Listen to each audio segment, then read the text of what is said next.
Okay guys, dito na ako mag-i-intro habang mainit pa at magandang panahon. Kasi for today's video mga tol ay moto, adventure, and camping tayo. Kung saan tayo makakarating ngayong araw na to, doon na din tayo magpapamaga. Simula dito sa Sorsogon, babiyahe tayo papuntang Daragalbay. Papunta tayo ng barangay Maisi ba or Misi? Barangay Misi. Misi ata yun, pagkakabasa ko, nakalimutan ko na.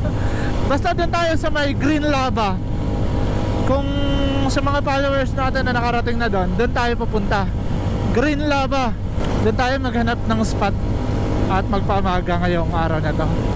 And gusto ko sulitin yung gulong na gamit ko, Sheepater mga tol, bago tayo magpalit sa December kasi babalik ako ng Maynila. Gusto ko bago yung gulong at gusto ko magamit pa yung off-road design dito. Kasi kapag binabad natin to sa kalsada, mabilis mawala yung spike nito kasi hindi siya design para sa kalsadang to, sa mga espalto and kung ano pa na konkretong daanan. Design siya for off-road. Kaya yung spike niya ay lalong kumakapit kapag maputik and bato-batong kalsada, yakang-yakan niya. Pero kapag ganito ay mabilis maupod yan. Kawawa naman, sayang, at magagamit ka pa yun sa mga pang off-road moto camping natin. Okay, hanap tayo ng spot. Samahan nyo ako for today's video. Big shoutout sa Shape of Philippines. Yan yung gulong na gamit ko. Marami silang klase ng gulong. Ito, off-road design, street design, dual sports tire. Ano pa ba? Pan-tricycle, marami mga tol. Lahat ng gulong na meron sila na para sa motor ngayon ay available. Kahit mga pang tri-cab meron.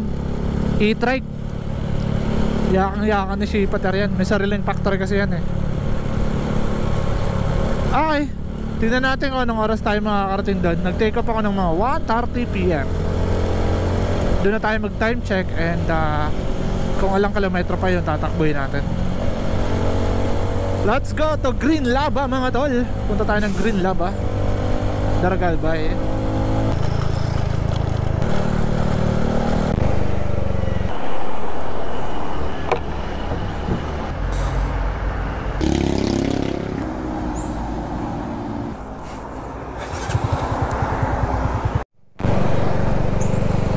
So nagpa-refill na tayo ng tubig mga tol kasi hindi natin sigurado kung merong natural water dito. Wala tayong contact sa kanila. Walk-in lang tayo. Magka-camping sa location na yun. So di pa natin sure kung papayagan tayo or nag-a-allow sila ng tent camping. Let's see, paano natin malalaman. Adventure to kasi yung daanan ay kung ano yung dinadaanan ng lahar mga tol ng Mount Mayon. So kaya napakalapit natin kay Mount Mayon dahil yung kanyang daanan ng kanyang lahar ay dun tayo magkakamping at dadaan. So yung pinaka-location talaga nun. Kaya ang sukat at layo ng location na yun dito sa Mount Mayon ay 6 km. Danger zone na siya. Kaya iilan lang yung nakatira o halos walang nakatira dito. Hindi na allow may tumira. Pero yung location na yun ay isa sa tourist spot kasi dito sa Daraga. Kaya open siya for public. Dito papasok tayo ng crossing. Ito na yan. Ayan o.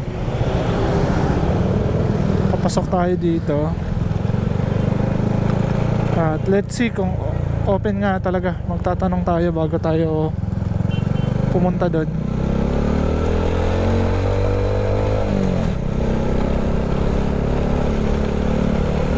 Ayun na oh. Nagpakita pa naman yung Mount Mayon ngayon. Tapos lalapit pa tayo ng pinakamalapit talaga mga tol. 6 km oh. At first time ko sa location na to. Itong daan na to. Solid. Eto na mga tol. Ang ganda ni Mount Mayon. Ganda oh. Wow, tapos lalapit pa tayo. Dito ba? 130 80. Ito ata.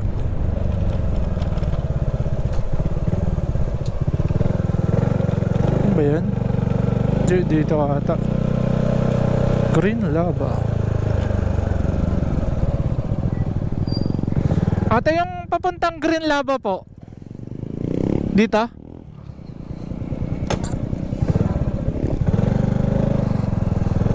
Kaya po ng motor? Kaya naman po dyan, oh. Thank you po. First time po makapunta eh. Thank you po.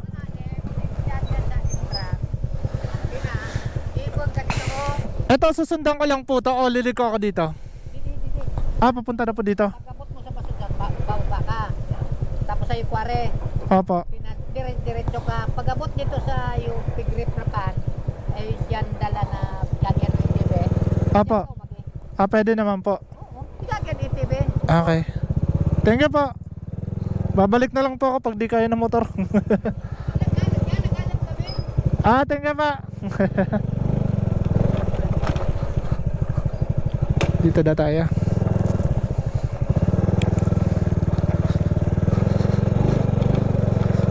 Ayan, Hope Road.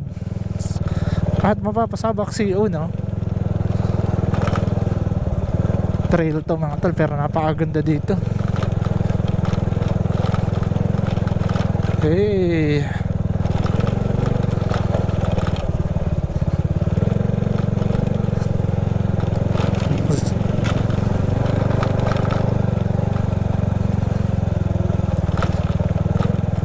bato siya.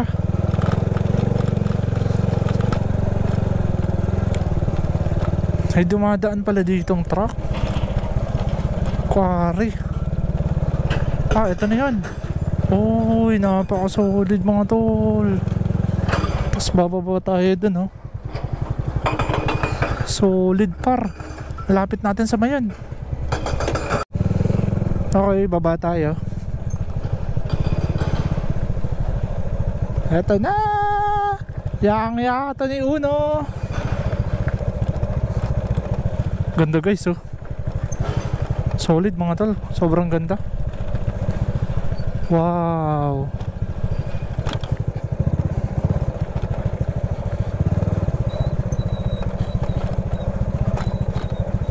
Lakan ba to?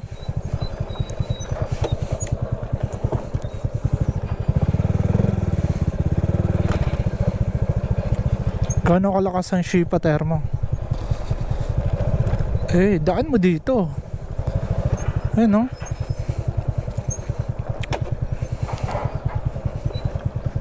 Ito yung mga lokal, oh.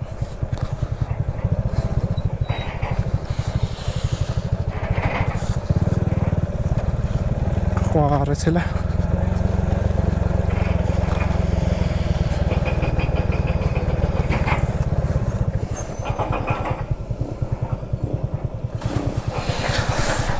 Boy, papuntang ano? Green Lava. Malapit na, no? Green Lava. Eto, diretso lang. Pwede doon?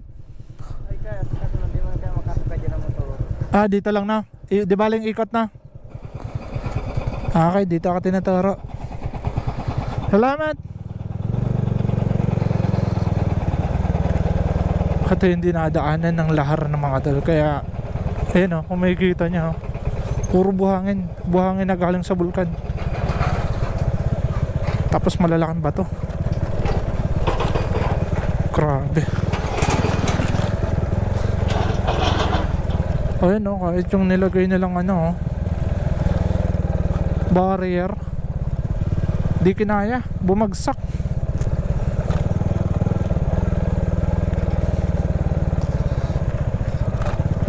Kaya ang yaman nila dito pagdating sa quarry. Ayan, ah. Buhangin na buhangin mga tol. Ano yun? Sumama yung bato. Wala na tayo sa rota. Aakyat tayo. Let's see. Nawala tayo sa rota mga tol. Ayun lang problema kapag nagkakahangin.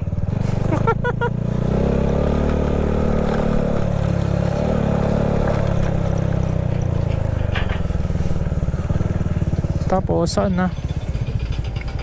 Saan ang rota? Hindi, kunting akyat pa.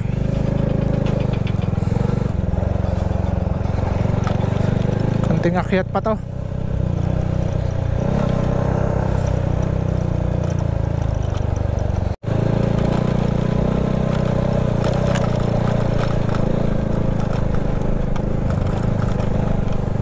Papuntang Green Laba tayo. Baka dun. Let's see kung tama yung dinaanan natin. Solid na, no? Ay, gagi. Lalim pala nun. Muntik na ako dun. Nahukay na pala yung buhangin dun. Okay. Nasa tamang rota na tayo.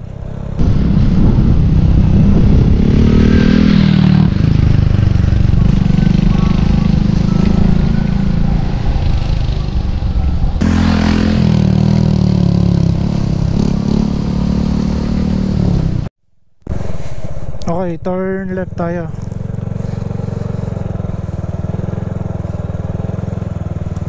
Diretso na ata ito eh. 550 going to Green Laba. Solid pala ng rota dito. Napasok yung bato sana eh sa fairings.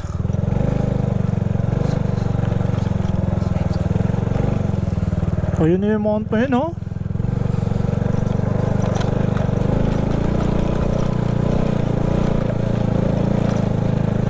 No worries kung umulan, buhangin to eh.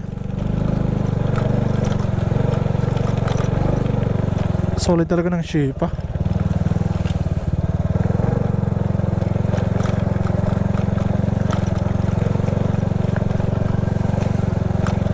Tayo, walang mga nakatira dito dahil 6 km danger zone na to. At kung meron man, ilan na lang at mga naghahanap buhay at nagkakwari talaga, yung mga nagmamayari ng mga lupa na to. Pero hindi na sila dito allow tumira.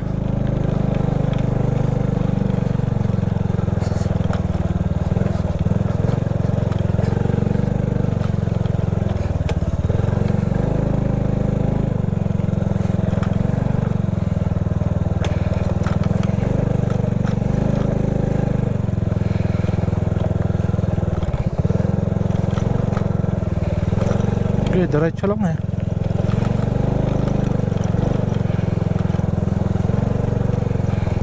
Ito, Green Laba. This way. Ayan, oh. Ito na to yan. Hanggang dito nakarating si Google Map eh. Ayan, oh. Green Laba, this way.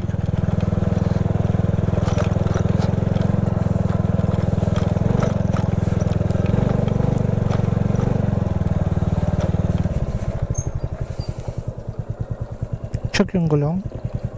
Napaka-solid pa rin.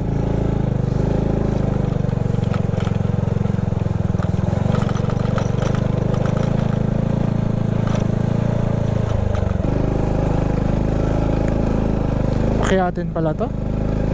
Ito na, Green Laba.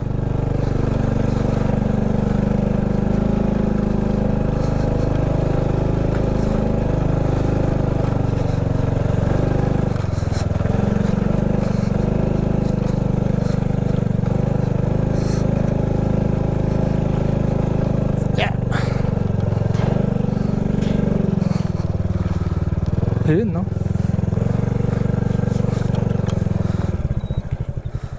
Wow, karating din tayo. Picture lang muna tayo.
Okay guys, nabutan na tayo ng gabi pag setup, and eto na yung tent natin, naka-setup na. Hindi ko muna ito bubuksan para tipid tayo sa ilaw. Maganda yung panahon, nandito yung Mount Mayon, kabundukan dito, city lights dito. Di lang kita pero makikita yun mamaya pag nag-timelapse ako. Sobrang ganda na naman mga tol ng location natin. Napakatahimik. So tanging mga insekto yung naririnig natin. So pinagpawisan ako dun Pero malamig. Malakas yung hangin. Grabe. Dito yung Mount Mayon. Nasa 6 km danger zone tayo. 6 km nandyan na tayo eh. Etong parte na to ay yung nakikita natin sa baba para maghugis. Ano pa siya? Perfect cone. Grabe, ganda Ganda mga tol. Ayusin ko lang dito. Tapos timelapse tayo. Tingnan nyo kung gaano kaliwanag dyan.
Okay guys, so check ko lang yung tali natin kung kaya makipagsabayan sa malakas ngayong ulan kung sakaling umulan, kasi nasa mataas tayo na location mga tol, kaya asahan natin na kapag umulan baka mawasak to pag di natin to sinetap na maayos. Kaya sigurado naman yung pagkakatali ko hanggang dun hindi yan masyado pantay So nagluluto na nga pala ako. Ito, kumukulo na ba? Kumukulo na, sakto. So kanin tsaka magka-cup noodles tayo. Matagal na din naman di ako nagka-cup noodles. So ito ngayon yung gabi natin. Napakatahimik. Tanging insekto lang yung maririnig natin. Sobrang ganda ng spot na to mga tol. Green lava. Dito yan sa may Daraga. So dumaan ako ng magbaboundary ng Kamalig tsaka Daraga. Di naman nata ulan. Ang liwanag ng ilaw natin, no?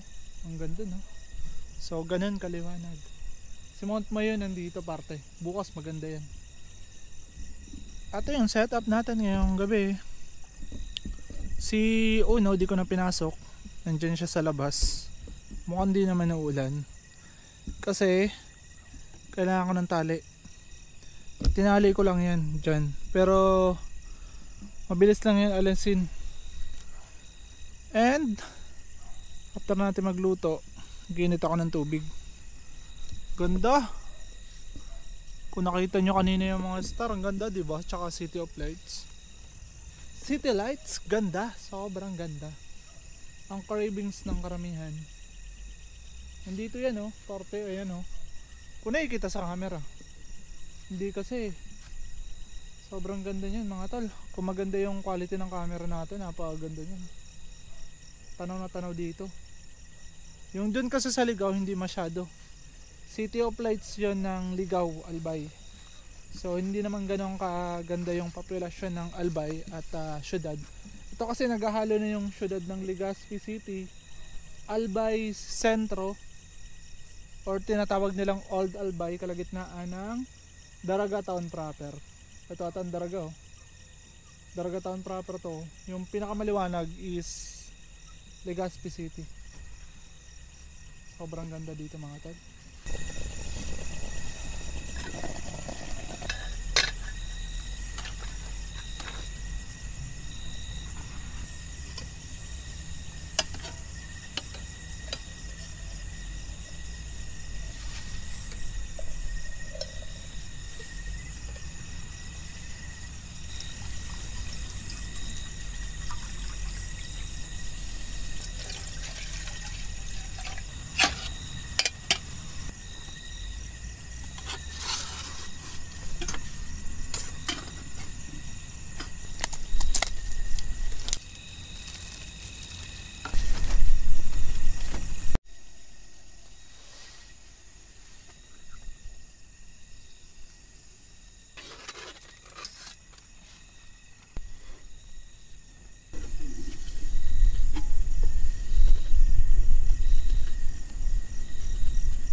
Okay guys, good morning. At buong gabi hindi ako nagsalita dahil ASMR tayo. Ganda ng view dito oh. Doon tayo nagpwesto oh. At ito si Mount Mayon. Ayan oh. Ganda diba? So pauwi na ako. At bibira na tayo kung saan naman tayo susunod na location. Let's go!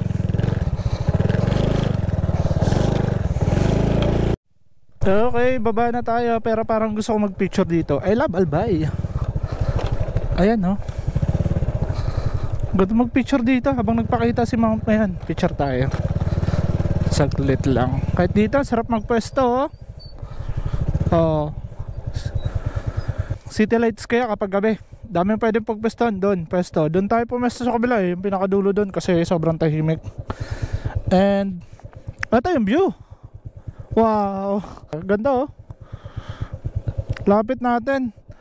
Nasa ano tayo 6 kilometer danger zone.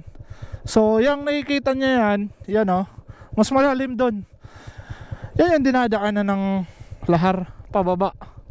So ang liit lang ng Legazpi City. Kaya nakakatakot talaga. Doon ang takbuhan. Maulan, pauwi tayo sa Sorsogon. Picture lang ako. Pag nag-ATV kayo mga tol, dito ang destinasyon ng iba. Ayan na, meron mga paakyat ATV. So hintayin lang muna natin kasi napakaliit nga na daan.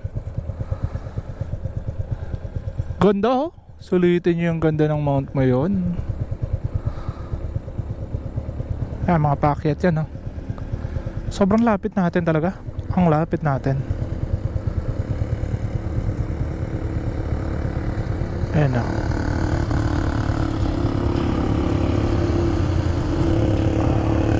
$1.8 daw bayad niyan eh. Isa $1.8.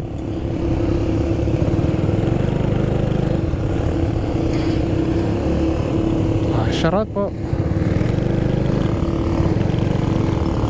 Hirap na hirap sila mag-ATV. Ako 2 wheels lang. Sila naka 4 wheels. Oh. Napakaswerte natin mga tol kasi hindi lumakas yung hangin. Alam nyo kasi napakataas nitong lugar na to dahil parte na to ng Mount Mayon.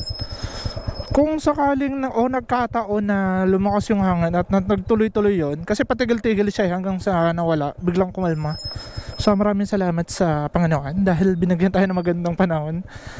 Siguro kasira-sira yung tent natin, pero minake sure ko kasi expected ko na kapag lumakas yung hangin, tatangayin yung tent natin. So lahat nilagyan ko ng hook, yung 4 na butas ng tent, and yung canopy ay lahat linagyan ko ng tali. So dapat ano lang yun, 6, pero ginawa kong 8. Lahat ng merong paglalagay ng tali tinalian ko. So ganun tayo manigurado. Ganda dito oh. Wow. Makahoy din pala kaso hindi na sila lumalaki kasi malamig tong lugar eh. Ganun naman talaga kapag ang mabubuhay dito na malalaking punong kahoy ay pine tree. Yun yung mga ano sa lamig. Kahit dito, ang ganda dito oh.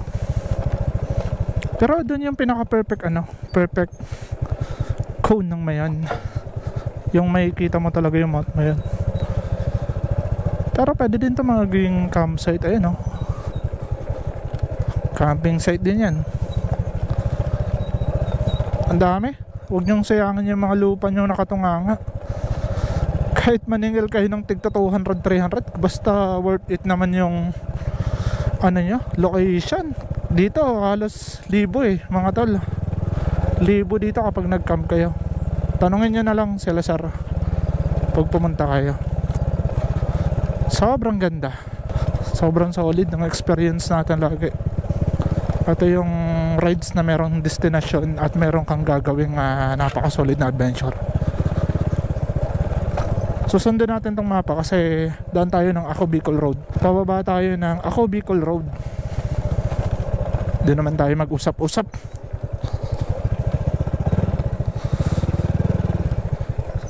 Okay, so abangan nyo yung part 2 na yan, Ako Bicol Road. At simula dito sa Green Lava, we're going to Ako Bicol Road at tatagos tayo ng Daraga proper na. Daraga Town proper. So tignan natin kung saan tayo tatagos nito. Nakamapa naman ako. Okay, abangan nyo sa aking YouTube channel uli. Maraming salamat. Peace out.